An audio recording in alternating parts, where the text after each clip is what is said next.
time for a chat with Pat.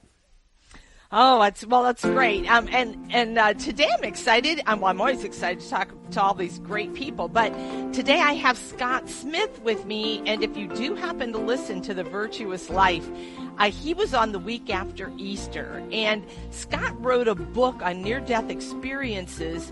But what intrigued me is it was from a Catholic perspective. So I would highly encourage you to listen to that interview or get that book, because he had some interesting insights in that. But today, Scott, and welcome, Scott, let me tell people a little bit about you. I'm babbling on here. But he is an author, attorney, father of 6 children. He's written books, as I said, The Catholic Man Book, The Lord of the Rings and the Eucharist. Just a great guy, and it was a great interview on the Virtuous Life. So welcome, Scott. Yeah, good morning, Pat. Good to talk to you again. Chat with you again. Yeah, today's just a chat, not a long talk. But, Scott, I want you, because in the article that I read, you dealt with more the medical, what modern medicine says about near-death experiences, and you talked about AWARE studies. Can you fill our audience in on those?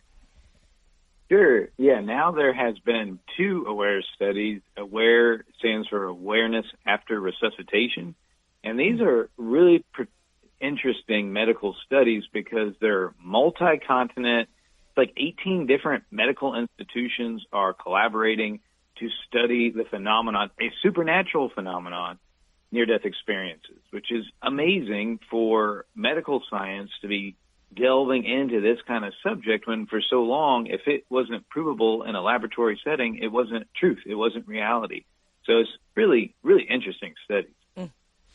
So what were some of the takeaways on those studies for you? I think, first off, that the number of people that experience a near-death experience, it's repeatable. Like across studies, and there's been, since the 1970s, there's been a growing number of these, and bigger and better, but it's pretty frequently 10% of those that survive a cardiac event and can be interviewed about it. They have a memory of it. It's pretty frequently 10% of adults have this experience, and so for medicine, this is a significant number that should and ought to be studied, and probably should have been studied a long time ago. And it's even more with children, which is also interesting.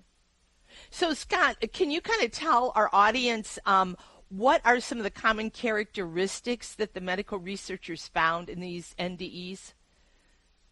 Sure, yeah. So the near-death experience often includes that out-of-body experience, that feeling of disembodiment, seeing your physical body from outside your body.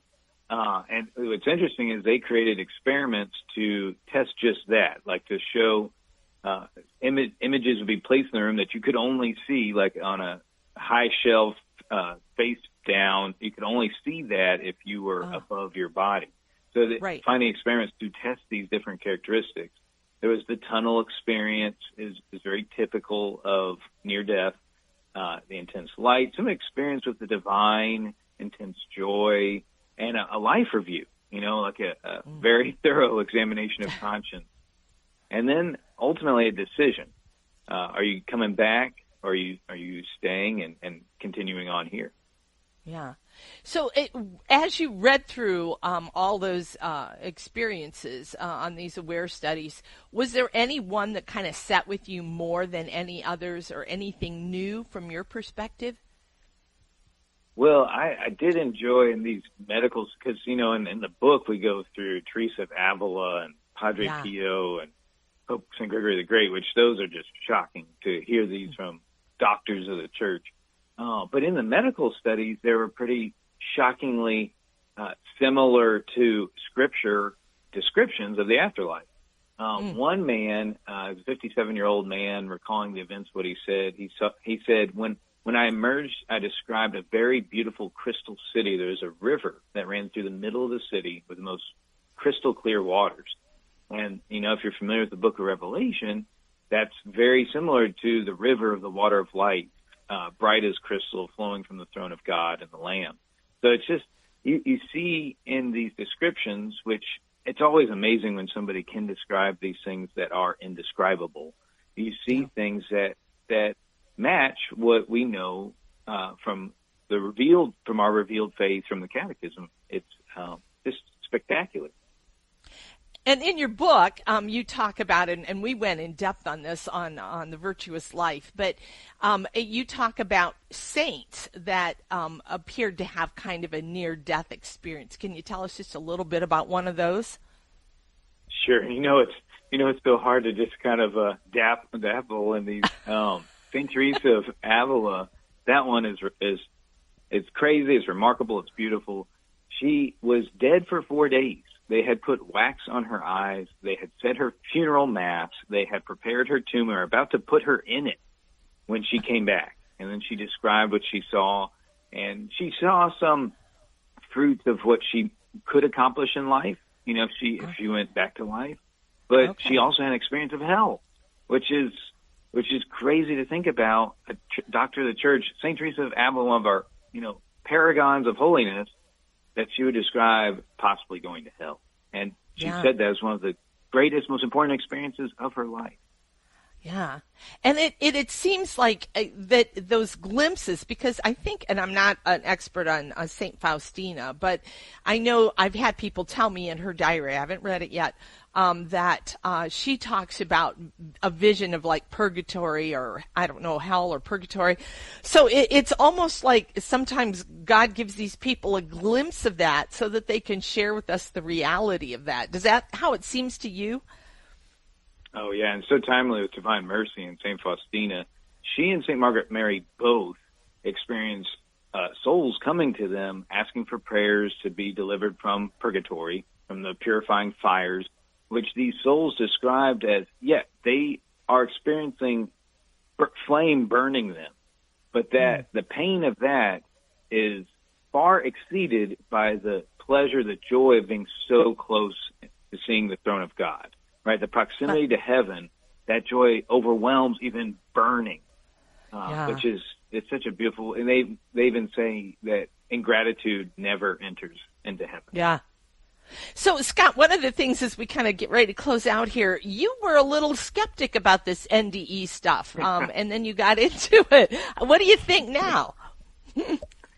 Whenever you say to God, Lord, if this is something you want me to do, please provide me with the information. Be prepared, because that's what I said.